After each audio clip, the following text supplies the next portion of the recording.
Okay, hello everyone. My name is Alex Lim and this is AuthorStory, where we interview authors about their books and various aspects of the creative process. On this episode, we are happy to have with us Dr. Ramani Durvasula. She is a clinical psychologist, professor of psychology and media commentator who focuses on the authentic nature of the psychological issues of food, love, and lust. She already has written a previous book called You Are Why You Eat, and is presently writing a book called Should I Say or Should I Go? So, Ramani, welcome to the show. Thank you. Good morning. Good day. Yes, good day, good day. So, let's get on to the process first. First off, I noticed that you are focused on the issues of food, love, and lust, Uh-huh. and they seem to be rather disparate subjects. It's kind of like unrelated. I'm just curious, what made you decide to focus on these three topics in particular? Well, I think it's been sort of an organic process, and I think I sort of said that tongue in cheek because I'm interested in the things that make up day-to-day life, and the Uh-huh. fact that we are in, and I take a look at what people in our culture and in our society often struggle with. Right, right. What they often struggle with are issues around appearance and Okay, weight and health, and that's right. what got me into the food space. I see. All right. At the end of the day, it all comes down to sort of love, whether it's self-love, love of another, love of a child, love of what you do. And that space is something that obviously it fills my private practice. It's what my students are interested in listening to. Right, right. Even my research, which is often on sexuality, Uh-huh. whether love or not, it's definitely on that, on that section of the bookshelf. So that's I sort of see. where those interests came into. And for me, really, one of the things that most interests me are human relationships Okay. because they have so much to do with how we feel about ourselves, the kinds of things we strive for, how supported we feel in the world.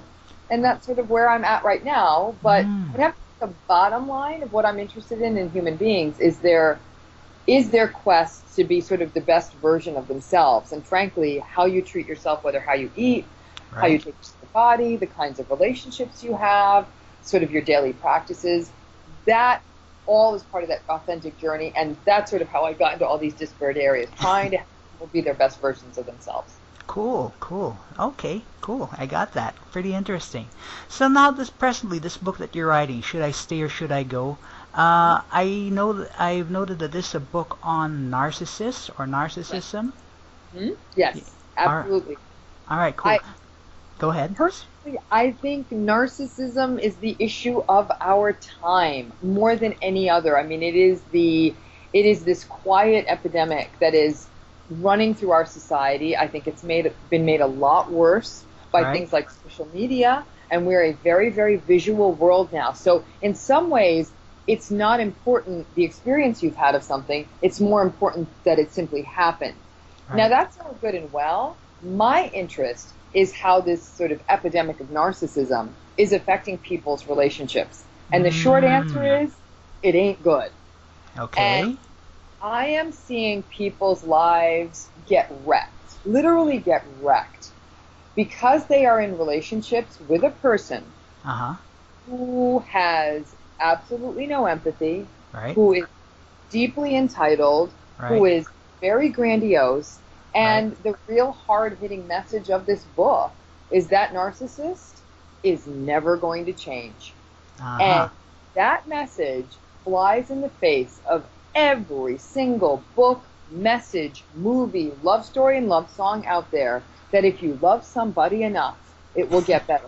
In this case, it's not going to. And frankly, I am sick and tired of watching people honestly wreck their lives Uh-huh. and read one bad piece of advice after another about how to communicate. Bottom line is you can't communicate with someone if they're not listening.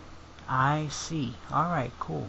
All right. So, with regards to narcissism, I'm just curious. I suppose you're a psychiatrist, so you come No, across I'm this with a your psychologist. I'm a psychologist. My huh? apologies. You're a psychologist. My apologies. So, I presume that you had people whom you came across or who went to you for help, who who had problems with narcissists. Is this correct? Yes, I mean, and I think that's what really brought it to my attention is that person after person after person was coming into my office so frustrated that they wanted to pull their hair out. And as Ouch. I slowly listened to their story evolve, Uh-huh. what was coming clear to me is that sometimes I was like the fourth or fifth stop on the train. Like they had seen other therapists, they'd been in couples therapy, Right. nothing was working because everyone else was working from the presumption that they could actually that they could change along with their partner. So as I saw more and more and more of this, and I looked at the pattern across the notes of the clients I was working with, I did interviews for the book, I read a lot of the literature, and what was coming clear to me is you have a pattern here, and it is set in stone. So I think that the really challenging part of this is that that if the other person never listens, it will never get better. And when I was able to educate my clients on the fact that this was never going to change, that their partner was never going to change, so they really had two options. Right. Either they could leave, and that was going to have a whole set of ramifications for them, and that's not easy either. True. But if they stayed, and this is this is what I love about this book. Okay. A lot of things out there are about get out of the relationship, you're being treated badly. And listen, it's true, but let's face it, in our world, a lot of people stay in relationships for a lot of complicated reasons, for reasons of culture, for reasons of religion, children, money, tradition, fear. They're all valid reasons. And instead of saying to someone, you must leave, which if you say that, they're going to shut the book and say, I'm not even willing to do this. I'm saying, it's fine, stay, but I'm going to give you a set of tools to stay with somebody who is never, ever, ever going to listen to you. And that was really full of the book, to not only describe what this phenomenon of narcissism really looks like, because most people understand it, but also give them tools for understanding how they feel in that relationship and how to navigate it. Ah, okay, interesting. So this book is not just then directed at, say, psychologists or people who deal with this. It's for anyone who's involved with a narcissist then. Yes. In fact, I think it's more for the public, and I'm going to be frank with you. I wouldn't be surprised if the professional community isn't up in arms about this book, because the fact is, in the mental health business, we really make our way by letting people know there's always an opportunity for change. And this book's taking a much harder line and saying some people are never going to change, and you could destroy yourself in the process of either trying to make them change or waiting for them to change. I see. Okay. So I'm just a little curious here. You mentioned, because I'm a layman, I'm not familiar with the ins and outs of psychology and stuff like that. Is it really natural? I mean, like the status quo to give people options, as you say, and just say that there really are options for everything, rather than looking at this thing straight and saying, this is the way it is. I mean, I'm just curious. I do. I agree because the fact is there always are options. And in fact, I don't even think people always like that. I think sadly in our world, we almost have too much choice, don't we? And sometimes people want to be told this is how it has to be. In the world of human relationships, it's never that simple. And this book is wonderful because seriously, if you could, it's two books in one. Because if a person, there's no way I'm leaving this guy, or leaving this woman. We've got too much together, but I am destroying myself in the relationship. Then it becomes amazing. But for the person who's like, I've got to get out, and I need to understand how to do this because it feels scary.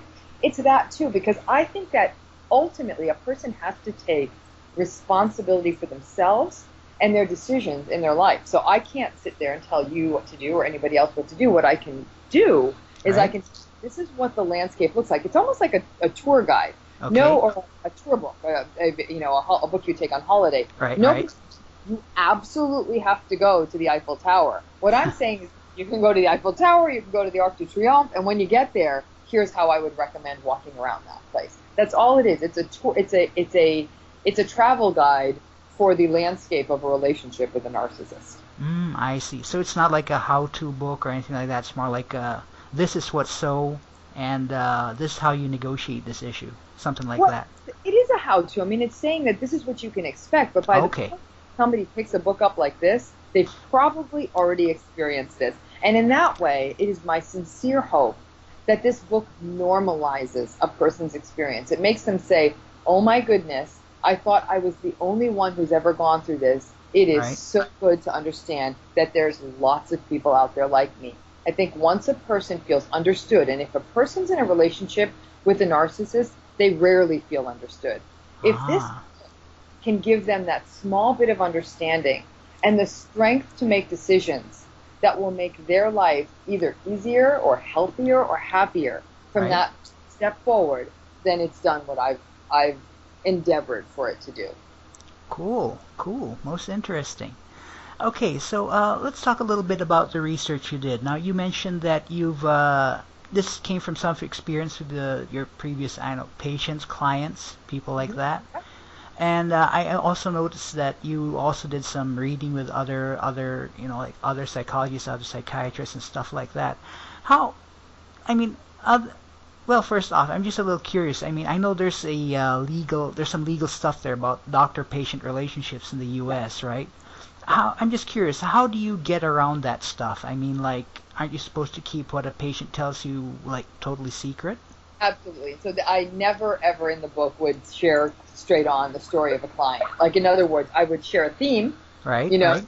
One theme that we noticed was da-da-da-da-da-da. Right. But the way it works in sharing case material is never, ever can a person share anything that would identify the client, obviously. So I could not say, patient X, who's a 32-year-old woman, da-da-da-da. Couldn't do that.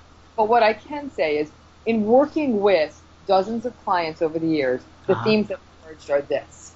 So that you can absolutely, and that's if you look at many, many books of people who have written in the psychology space and who have been in practice, will have anecdotes that are, or they're completely concealed. That every detail is changed in a way that the only through line is really the theme of the story, but there's nothing identifying about the person. Now, I did a series of interviews with people, however, they all consented to have their stories shared. They're not my patients. They're people who sat down and allowed me to interview them about their experiences so that other people could learn from them. And they consented, but I still change every detail of every person so they could never be identified in that book. Cool.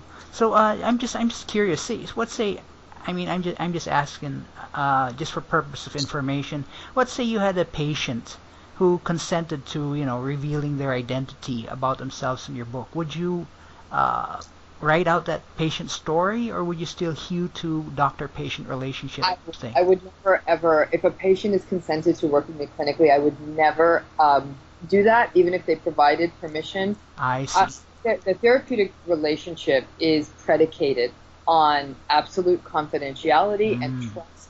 And the fact is that in a therapy relationship, the psychologist does have and again, there's a power differential. In that role, I have a responsibility to protect my patient. Correct. So that decision may not be in the best interest of the client, number one. Right. And then you also have to look at other dynamic issues, like, for example, might the client be trying to please the therapist? And so, I'm sensitive to those issues, and as a result, I would never consent to that. Even if the client was done having therapy with me, and it's been years down the road, even if they said, I'd like for you to use my story, I would actually say no, thank you. Wow, cool. Gee, if I have any psychological issues, I just might ask you to become a psychiatrist. I think actually, in some ways, a well-trained ethical psychologist is the greatest keeper of secrets in the world, because if that trust is breached, you cannot work with therapy. And so I have a tremendous responsibility, and I honor and I am grateful that the state of California has given me, that responsibility. So I take it seriously, and I think that people need to know that they have that one space in the world when they work with me, at least, and many other therapists, that is their trusted, a safe space that they can say anything in the name of their growth. And even if they're like, I'm ready to share it, I'll say, then you share it yourself. That's not my job to do it. They're welcome to do as they would, but I would never be that mouthpiece for them. All right, cool. Okay, I got that. So, Ramani, I noticed that you already have written a previous book, right? You Are Why You Eat. Yeah. And I'm just asking, from the time you started writing your first book until the time you're writing your book right now, has your writing process evolved? Has it changed much, from when you started writing? Like for It has, yes. My process has definitely evolved. I think in the first book, it was more of a labor. I mean, it was really, I would actually take a lot of time composing each sentence. right. I'm finding that this time, I really strive to. I've got a million post-its everywhere that the pile is shrinking as the book gets done. But Right. I write, I get that, I thoughts down, and then I move things around, and I'm shooting from the hip more, and I feel like this book has a fresher tone to it. Okay.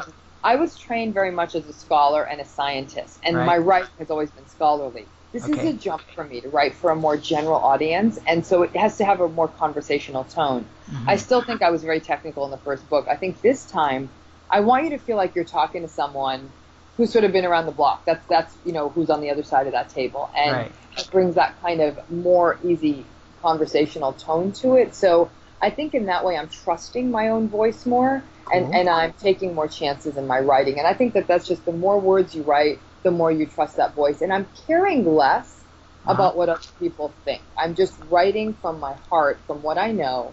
And I think in your first book you're trying to please the world. I think in your Right. second you're trying to please yourself. Okay. Cool. Interesting.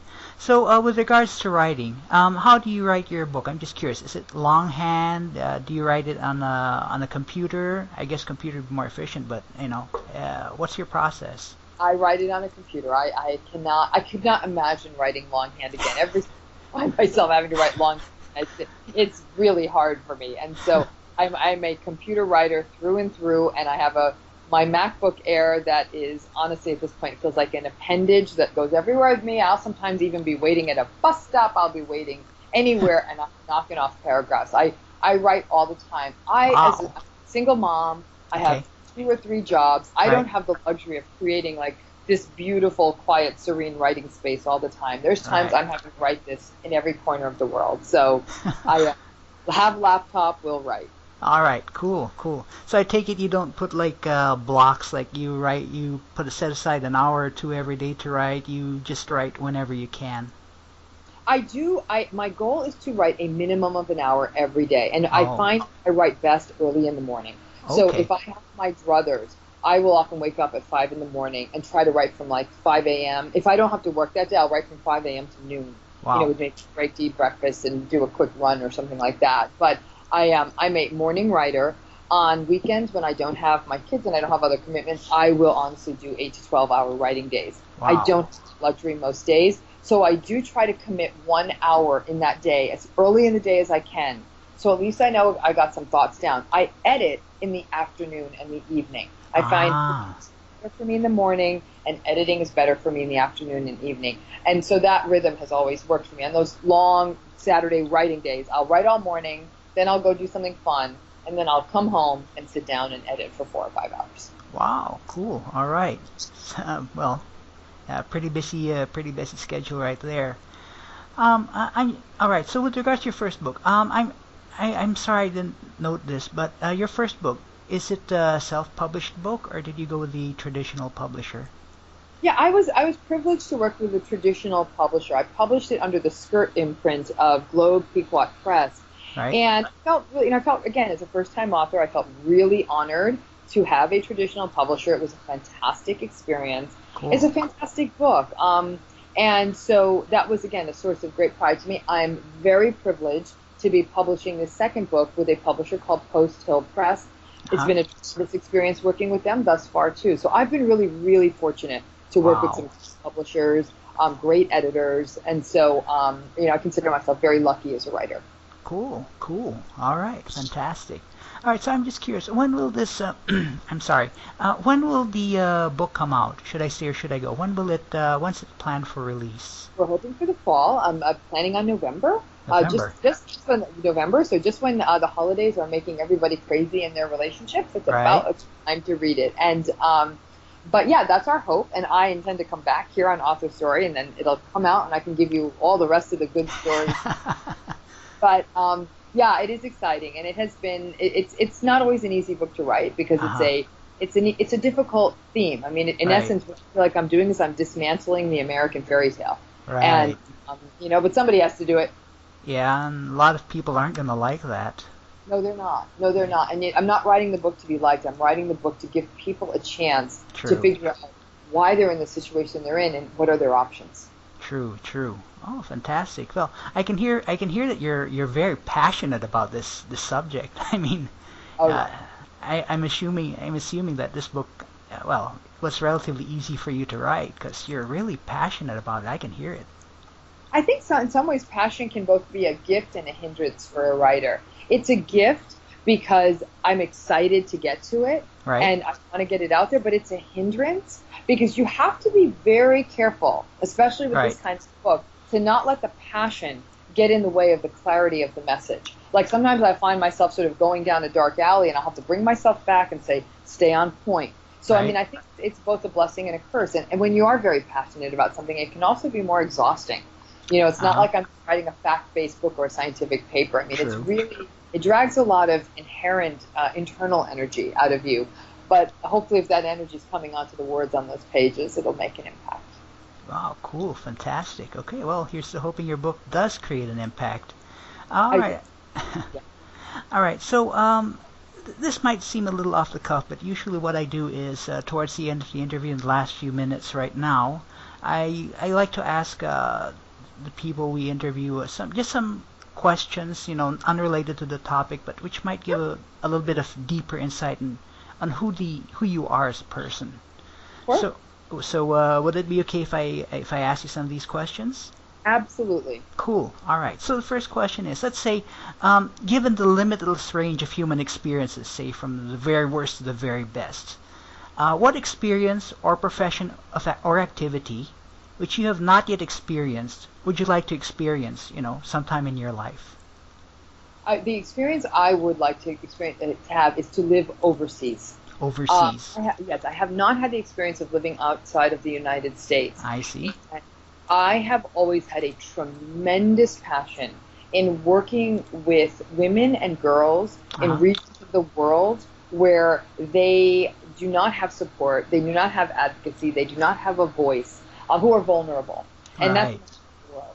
And so for me, whether I go overseas as a professor, as a global health advocate, in whatever capacity I'm the most useful, that would be the Right. experience I'd want to have. And actually, I'm preparing for that as my girls are now slowly getting older. That Okay. will be the next chapter for me in the next 5 to 6 years. Ah, cool, cool, fantastic. That's that's a real expansion right there. Do you have any countries or any place in particular that you might be interested in going to?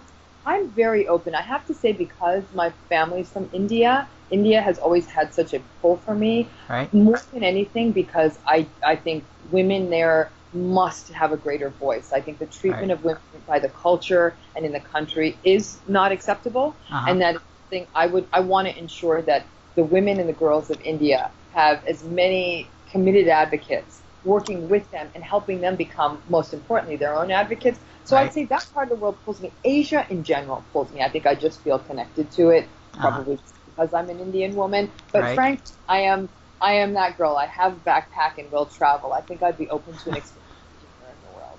Wow, cool. Okay. So my next question is the inverse of that first question I asked. What experience, profession, or activity is one that you would not like to experience? Not like to experience.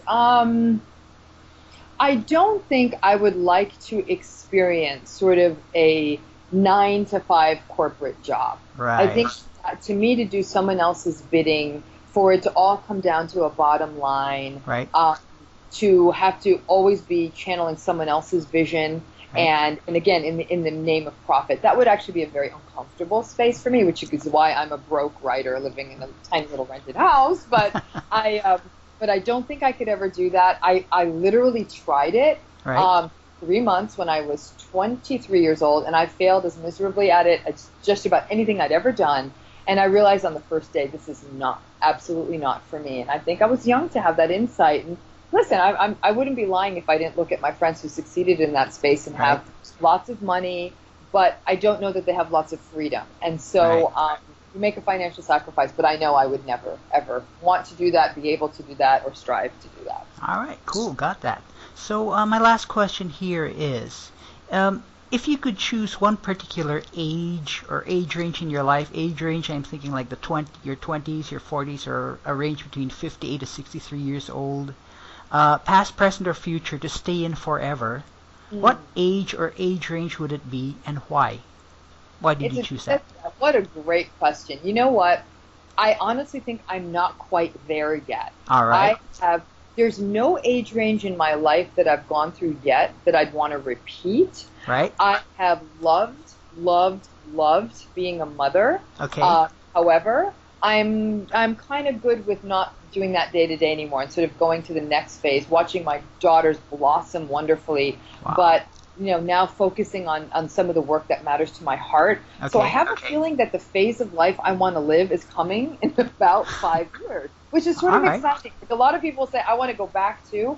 I don't know that I want to go back to anything I've lived. I've had the most divine, glorious, perfect life a person could have. There's everything in it has been. I'm so fortunate. Cool. But the best is literally yet to come. So if I'm hazarding a guess, I think that the part I'm going to love most is 55 to 65. All right, cool. I got that. So you must be pretty excited about your future then. I am so excited about Like, I really do. In fact, what I'm not excited about is actually the next few years, because there's some situations I'm trying to change. But after that, I really am excited that I was able to be the best mom I ever could be, and that meant some sacrifices. And then I think it's important for me, and I say this to any woman out there who wants to write and has children, that it allows you to set such an interesting path for yourself that I will continue to write, but the girls will be older and I won't be driving carpool and doing all that stuff. I'll have more time. So it's sort of, it's been wonderful. It was a blessing to be a mom, and it'll be a blessing now to go to the next phase of the journey on my own. Cool. Fantastic. Okay, so just for the information of people who are listening, your website is drramani.com. Yeah. That's doctor-ramani.com. Yes. And they can go there if they want to check out your books or anything that you're up to. Am I correct? Absolutely. All right, cool. So I'll give you in the last minute or so. I'll just turn this over to you. Do you have any particular advice you might want to give, specific, general, or related to psychology, not related, or something like that? I think for me, and it's something I work on more and more with my students, obviously with my own clients, patients, children, and loved ones, is that this life is this wonderful, wonderful journey. Okay. And I think we get so caught up in the outcomes of success and how we want our lives to look a certain way that we don't stop and let life happen to us for a little while and sort of let it show. Because, there's a great quote by Rilke, and he says, "Let life happen. Life is always in the right." Mm-hmm. And I think that we are so caught up in the stories we tell about ourselves that we don't let new ones in. And I really am committed to everyone living sort of the fullest, most authentic lives they can, and to let go of those external manifestations of success, of love, of everything, and just be. Try again, being the best them they can be, honoring themselves, and then by doing that, they will actually honor everyone and all the processes around them. And it means being honest. And so that I love doing that work with everyone I meet. Cool, fantastic. Okay, so Ramani, thank you very much for being on our show. It's a real blast. Thank you so much, and I really enjoy coming back and talking about the book when it's out. That's definitely a date. Sounds great. Yeah, and we'll be back next time on Author Story with another great author.